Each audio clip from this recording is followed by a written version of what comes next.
Roth IRA요. 다들 좋다는데 어디에서 가장 많이 실수를 할까요? 오늘 정리해 보겠습니다.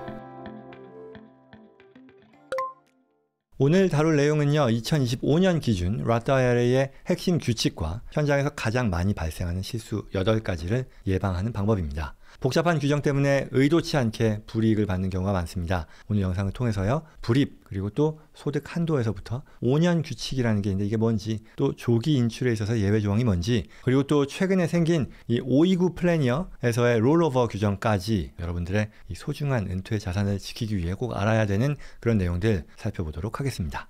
들어가기 전에요, 특별한 행사 하나를 소개해 드리려고 하는데요. 오는 10월 18일 토요일입니다. LA에서 여러분을 직접 만나 뵙습니다. 이번 세미나에서는 제 신간 미국 자산관리 성공 전략의 핵심 내용을 다루면서요, 많은 분들께서 관심 갖는 전세 전략, 해외 계좌 신고, 리빙 트러스트, 바람직한 은퇴 준비까지 미국 자산관리의 모든 것을 다룹니다. 현장에서는 제가 직접 여러분들의 질문에 답하는 라이브 Q&A, 그리고 소규모 네트워킹, 그리고 사인본 증정 이벤트도 준비했습니다. 또 추첨을 통해서요, $500 상당의 1대1 상담 기회도 드립니다. 미국에서 성공을 꿈꾸는 분들이라면 이번 기회를 놓치지 않으시기 바라고요. 10월 3일까지 얼리버드 특별 할인 이벤트도 진행 중이니까요, 놓치지 마시고 지금 신청하세요.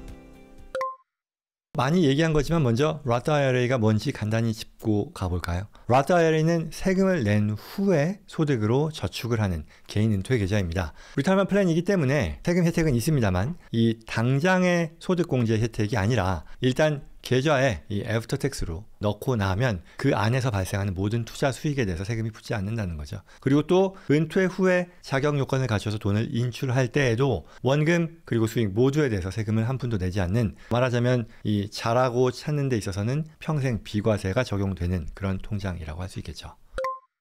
자, 그럼 몇 가지 실수요, 뭐가 있나 한번 볼게요. 첫 번째, 가장 흔한 오해인데, 이 회사의 401k에 내가 가입되어 있으니 Roth IRA는 안 해도 된다라는 그런 착각입니다. 회사의 401k하고 개인의 Roth IRA는 완전히 별개의 은퇴 저축 계좌죠. 소득 요건만 충족한다면 두 계좌 모두에 최대한 저축하는 것이 가장 현명한 전략이라고 하겠고요. 일반적으로 이 저축을 하는 우선순위는 뭐 이렇습니다. 첫째는 회사에서 매칭해주는 한도까지는 무조건 401k에 넣는 거고요. 그 다음 두 번째로 여유자금으로 Roth IRA의 연간 한도를 채우는 겁니다. 그리고 그 이후에도 여유가 있다면 다시 이 401k나 다른 투자 계좌를 활용하는 게 좋겠죠.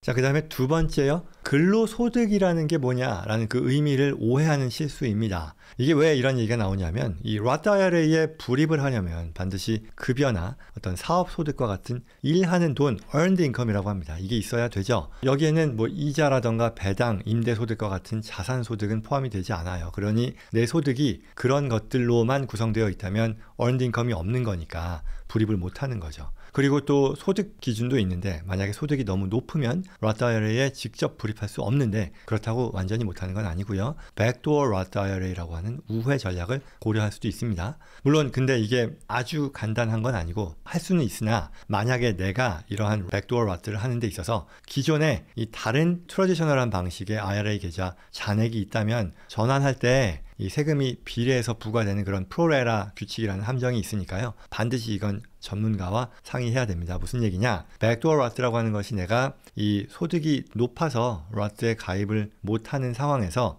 일반적인 트래디셔널 IRA에 내가 애프터 텍스 금액으로 넣고 거기서 이걸 넣자마자 Roth로 컨버트를 하는 그런 과정을 지칭하는 건데, 이렇게 컨버트를 하는 데 있어서 내가 원래 이 트래디셔널 방식에 들어있는 어떤 잔액이 프리텍스로 넣은 금액이 있다면 세금 혜택을 받았다는 거죠. 그러면 이게 프로레라 규칙이라고 해서 컨버트를 하는 데 있어서 비율만큼 내가 컨버트를 하는 거니까 상당 수준의, 예컨대 내 잔액이 많았다 그러면 그만큼은 컨버트를 하는 데 있어서 과세 금액으로 계산되고 세금을 내야 되는 상황이 있을 수도 있다는 얘기죠. 이와 관련해서 좀 더 구체적인 내용은 저희 별도 영상이 있으니까요, 살펴보시면 되겠고요.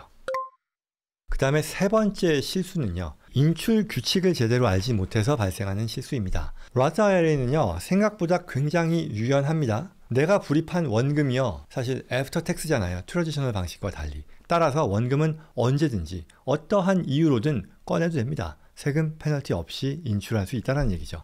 하지만 내가 이렇게 투자한 원금에서 투자로 인해 불어난 수익은요, 원칙적으로는 이 60세 이전, 59.5세 이전에 인출하면 소득세 그리고 또 페널티가 부과됩니다. 10%인데요. 다만 이제 최근 이 세법이 개정되면서 페널티가 면제되는 예외 조항이 크게 늘었습니다. 그래서 첫 주택 구매라던가 아니면 대학교 학자금이라던가 출산 또는 뭐 입양 비용이라던가 그리고 또 가정폭력 피해자들에 대한 지원 그리고 또 긴급 생활비와 같은 특정 상황에서는요, 페널티 없이 수익을 인출할 수 있으니까요. 급한 자금이 필요할 때는 꼭 확인해 보시는 게 좋겠습니다.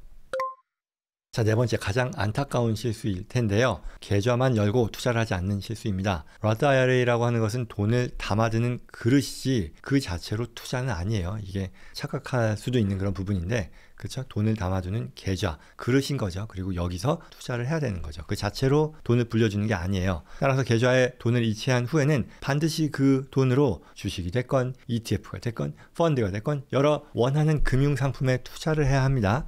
투자를 하지 않고 현금으로만 남겨두면 비과세 복리라고 하는 어떤 Roth IRA의 가장 큰 혜택을 전혀 활용하지 못하게 된다는 거 꼭 유념하셔야겠죠.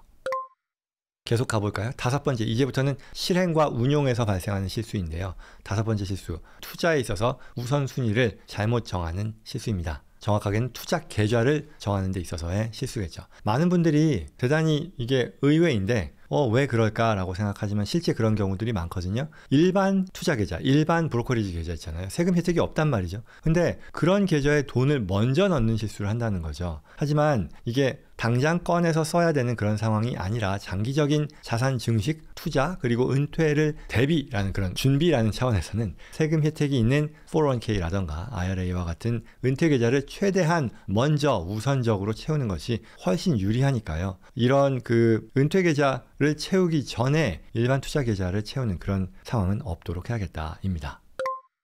자, 여섯 번째는요, Roth IRA를 단타 매매 계좌로 착각하는 그런 실수라고 하는데요. Roth IRA의 진정한 힘은요, 아까 불입한 금액이 자라고 찾을 때 계속 비과세라고 했잖아요. 결국 그 말은 장기 비과세 성장이 Roth IRA가 제공하는 진정한 힘이다라고 할 텐데요. 이걸 누리기 위해서는 뭐 잦은 매매 또는 고위험 레버리지 투자를 하는 것은 이 목적에도 맞지 않고 그 효용을 온전히 활용하는 게 아니라고 할 수 있겠죠.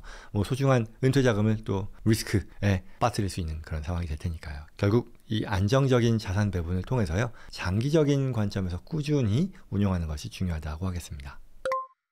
자, 일곱 번째 실수는요, 배우자 IRA라는 게 있습니다. Spousal IRA라고 하는데요. 이걸 놓치는 실수입니다. 앞서 이 IRA에 불입을 하려면 Earned Income, 근로소득, 사업소득이 있어야 된다고 했잖아요. 부부 사이에서 예외입니다. 즉 부부 중에 한 명만 소득이 있더라도요, 소득이 없는 배우자를 위해 IRA 계좌를 만들어서 불입해 줄 수 있습니다. 이걸 Spousal IRA라고 하는데요. 가구 전체의 은퇴 저축액을요, 2배로 늘릴 수 있는 그런 매우 유용한 제도니까요. 꼭 활용해야 되겠죠.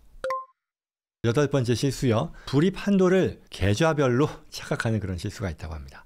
연간 IRA 불입 한도는요, 한 사람이 가진 모든 IRA 계좌겠죠. 트래디셔널 Roth 할 것 없이 여러 계좌를 IRA 이런 금융기관에 갖고 있다 해도 모든 걸 다 합산한 금액입니다. 여러 금융계좌, 여러 금융사에 여러 개의 계좌를 만들었다고 해서 한도가 늘어나는 게 아니니 그 점 감안해야 되고요. 또 한도를 초과해서 불입하면 이 초과분에 대해서 매년 또 6% 페널티가 부과될 수 있으니까요. 주의해야 되겠습니다.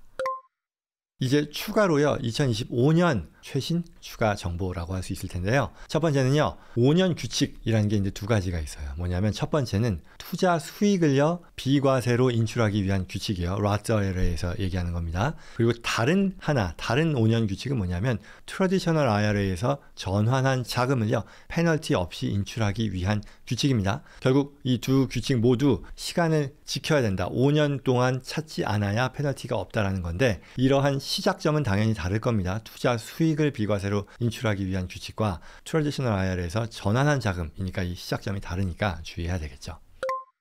그 다음에 이제 두 번째는요, Roth 401k는요, RMD 없습니다. 예전에는 이 Roth 401k도 73세부터였죠. 의무적인 인출, Required Minimum Distribution이 있었는데요. 이제는 Roth IRA와 마찬가지로 이 401k도, Roth 방식의 401k도 이 소유주가 살아있는 동안에 인출 의무가 없어졌다입니다. 자, 그 다음에 세 번째, 이것도 꽤 중요한 얘기인데, 이 529 플랜, 이 529 이 플랜이죠. 학자금 계좌인데, 여기서 남은 돈이 있을 수 있잖아요. 이게 교육 목적으로 써야 되는데, 뭐, 자녀가 학교를 안 갔거나, 아니면 그게 뭐 쓰고도 남는 그런 상황도 있겠죠. 그 경우에 이걸 어떻게 하지? 왜냐면, 원래는 529 플랜에서 학자금 용도가 아닌 다른 용도로 꺼냈으면 또 불이익이 있었으니까. 그런데, 이제는 이 남는 돈을 Roth IRA로 옮길 수 있게 됐습니다. 이게 2022년 그 Secure Act 2.0에서 바뀐 그런 내용이었을 텐데요. 그래서 이제는 15년 이상 유지된 529 계좌의 잔액을 자녀 명의의 Roth IRA로 옮길 수 있는 그런 새로운 길이 열렸으니까요. 그런 부분들도 꼭 놓치지 않아야 되겠고요. 단 평생 한도와 같은 몇 가지 조건이 있으니까요. 꼼꼼하게 확인해야 되겠습니다. 여기까지입니다. Roth IRA여 복잡해 보이지만 오늘 말씀드린 몇 가지 이 핵심적인 실수들 피한다고 하면요. 어떠한 금융상품보다도 더 강력한 은퇴 준비 도구가 될 수 있습니다. 특히 또 앞서 세 가지 말씀드린 이 2025년의 새로운 규정들 잘 활용해서요. 여러분 은퇴 자산 현명하게 그리고 또 세금 걱정 없이 키워나가시기를 바랍니다.